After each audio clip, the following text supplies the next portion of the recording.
So'g'ini 7-hakamda o'yinchi Jaslimbek Tursunov. Hisob 0-0.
Zarba yo'llandi darvoza tomonga. Himoyada tartibli o'ynadi Nasaf. Vaziyatni yumshatdi. Ikkinchi tempda hujumga o'tyapti konchilar. Bu yerda Muqimjonovning uzatmasi aniq bo'lmadi. Qarshi hujumda raqibni ushlashga intiladi Nasaf. Cholovich jarima maydonchasi tomon kirib borishni boshladi.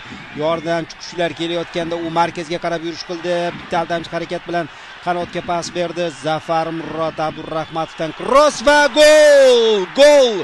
Uchrashuvda Husayn Norchayev 16-daqiqada raqib darvozasini ishg'ol etyapti. Nasaf himoyada. Mana uzatmadan boshlab ko'rsatilyapti. O'ylaymanki, hozir hujumni boshlang'ich nuqtasidan ham ko'rsatiladi. Zafar Murod Abdurahmatovdan uzatma. Qimirlamadi Norchayev, to'pni tutturdi va mana shu qimirlamaslik bor o'sha energiyasini, kuchini hozir Chirran to'pni jarima maydonchasi yaqinida egallab oldi va maydonda saqlab qolyapti. Bozorov zarba berdi, darvozabon qaytardi. Ikkinchi taymdagi eng xavfli vaziyat hozir yuzaga keldi. Darvozabon munosib o'ynadi. Endi esa Okemga hujumga o'tyapti. Qanotga to'p yetkazib berildi. Tezlik namoyish etyapti. G'iyos to'xtab oldimi? Ha, bu yerda yo'q, bu Aziz Xolmurodov qanotga pas berdi. Okemkaning hujumi va gol! Hisob tenglashdi. Qarshi hujumdan gol urdi Nodir Abdurazzoqov. Ajoyib pas bo'lgandi mana bu qanotga va G'iyosov to'pni Abdurazzoqovning oyog'iga tashlab berdi. G'iyosov yaxshi ochilgan ekan, mana bu yerda yiqilmadi, pas berdi. G'aybullayev hali o'yinni tempiga kirishib ketib ulgurmagan va bu yerda G'aybullayev to'pni qaytarishga ulgurmadi. Amalga oshirdi bu uzatmani. Uslubi shunaqa ekan, bo'sh nuqtaga qarab to'p oshirish Muqimjonovni. Endi Chiranga atalgan pas va o'tib ketyapti. Dragon Chirran barchani ortda qoldirib, Nasafni hisobda oldinga olib chiqmoqda do'stlar. Qilyapti. Mana. Hop, sapchidi. Do'stlar, darvozabon bilan himoyachini uchrashtirib, o'zi qochib ketyapti Chirran. Mana. Bu yerda Papava bilan Javohir Ilyosovni bir-birini tushunmasligi natijasida Chirran bu yerda boshi bilan to'pni bu tomonga olib o'tib, Javohirni tezligi yetmadi. Endi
o'ylab hujumda davom ettirish mumkin. Qanotga Jo'rabekovdan pas. Va! Qanday gol! Hisob ochilmoqda. Rikoshet bu yerda hozir yordam berdi Buxoro jamoasiga. Ivan Boshkovich sal orani ochish kerakligini aytayapti. Menimcha hozir qo'l harakatlarida. Bu esa o'sha gol. Qaysi himoyachining hisobiga yozilmoqda. Jo'rabekov zarbasidan keyin to'p yo'l-yo'lakay 4-raqamdagi Otabek Ahadovga tekib Doriyev. Jumatov esa Misraliyev, yana Qobilov. Qanotdan pas jarima maydoniga Lyubchi Doriyev va gol! 1-1 hisob tenglashmoqda. Bu endi Buxoro himoyachilarining qo'pol. Takrordan ko'ramiz. Mana qarang, kim qo'riqlash kerak edi bu yerda Lyubchi Doriyevni? Kim? Endi Jo'rabek korner. Jiyanov to'pni yuqoridan yetkazib bermoqda. Havodagi kurash bosh bilan zarba va gol! Igor Gabriel. Braziliyalik himoyachi uchrashuv. Takroran ko'ramiz. Gabriel yolg'iz qoldirildi. Bosh bilan zarba yo'lladi. Qutqarsa bo'lar ekan Nasxon Isoqov. Ha, odatda bunday yaqin masofadan bosh bilan yo'llangan zarba bo'lib ham yerga sapchigan holda to'p boryapti. Ammo darvozabon turgan nuqtadan juda uzoq emasdi. Ketadimi? Ikkinchi variant to'g'riga o'xshab ko'rinyapti. Ruslanbek Jiyanov qaytarib oldi to'pni. Ruslanbek Jiyanov qanot bo'ylab oldinga, jarima maydoniga pas, zarbaga biroz yetmay qoldi. Alisher Odilov chap qanotda. Odilov aldab o'tdi. To'pni yetkazdi G'ulomov 2-0. Abbosjon 5-golini uryapti mavsumda. Mana bu yerda ko'rishingiz mumkin.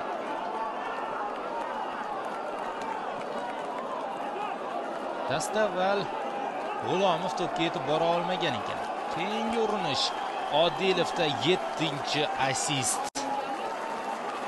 Golli uzatmalar bo'yicha yaqqol peshqadam Alisher.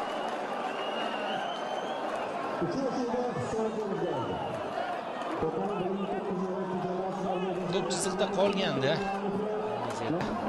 birinchi taymda 26-daqiqada Igor Kondratyuk tushdi, raqami 69 raqami. Penalti. Mana endi takror.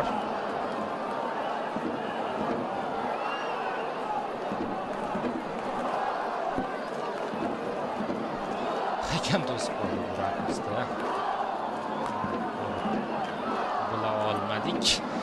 Va ruxsat berildi. Ruslanbek Jiyanov zarba yo'llayapti, gol uryapti 3-0. Navbahor hisobni yiriklashtirdi.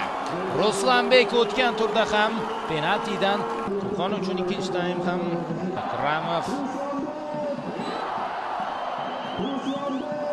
Akramov esa darvozabon o'tkir boshqa tomon.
raqib o'yinchisi Shahzodni aldab o'tdi. Ferrera ikkinchi futbolchi kelib yordam berdi. Endi Qizilqum qarshi hujumga o'tib ketyapti. O'ng tomondan tezlik namoyish etdi. Ular markazga to'p yetkazib berildi. Papariga jarima maydonchasida zarba va gol!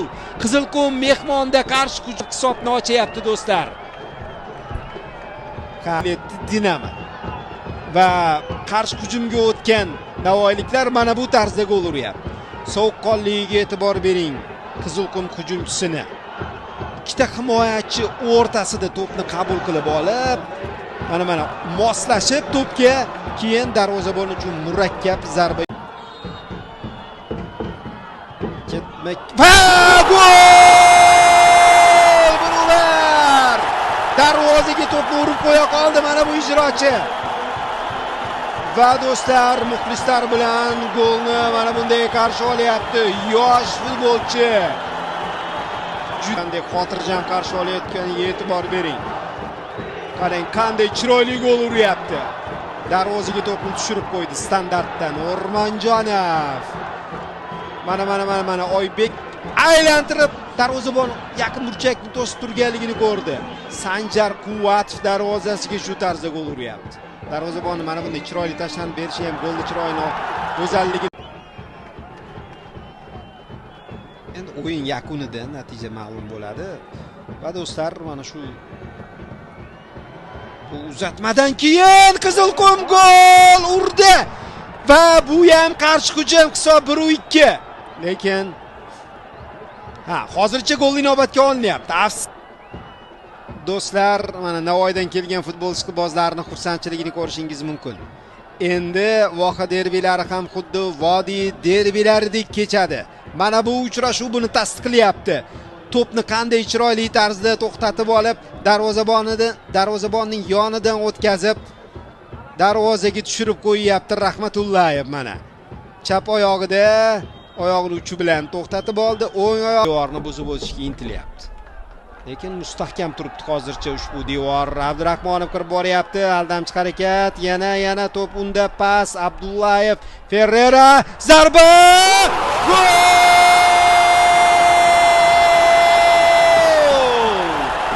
2-2. Juda Dinamo esa o'z o'rnida. Do'stlar, golni qarang, golni. Ferrera kichik bir hudud to'pni tepdi, darvozaga joyladi. Tashlandi darvozabon. Qo'llari yetmadi Quvvatovni. Abdullayev pas berdi, Anvarov ulgurmadi. Nargi himoyachi ham kelib to'pga oyoq qo'yishga kech qoldi va bu yerda Ferrera mavsumdagi navbatdagi super ijrolardan birini amalga oshiryapti va hisobni tenglashtiryapti. 2-2. So'nggi hujum. Ferrera, endi cross, havoda kurash. To'p qaytdi, zarba va gol!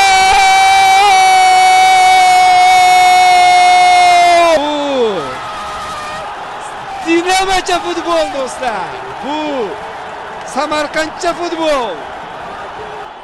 Qodirqulov uchrashuvning so'nggi lahzalarida stadionni portlatib yubordi.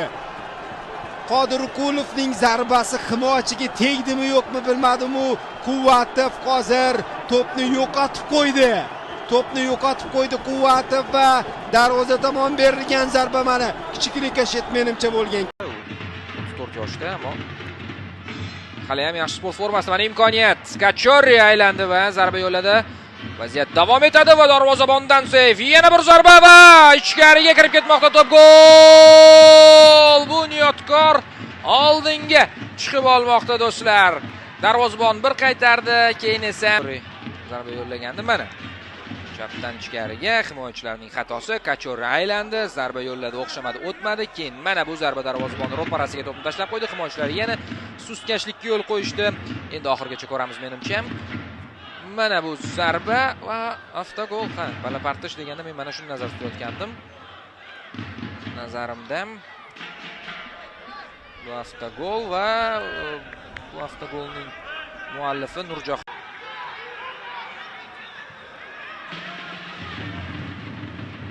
Mana pas zarba va Abdunabiyev gol! hisobni tenglashtirmoqda. Go'yo Abdunabiyev olib chiqqandi to'pni, ammo bu ham shunday nishonlab markazga kelib ulgurgandi jamoa. Qani Fayziyev zo'r ochiladi. Bu yerda menimcha hech qanday sabab yo'q bekor qilish uchun, golni inobatga olmaslik uchun va soniyaning ma'lum bir qismiga darvozabon olib chiqqandek edi hatto. Sherzoddan yaxshi zarba.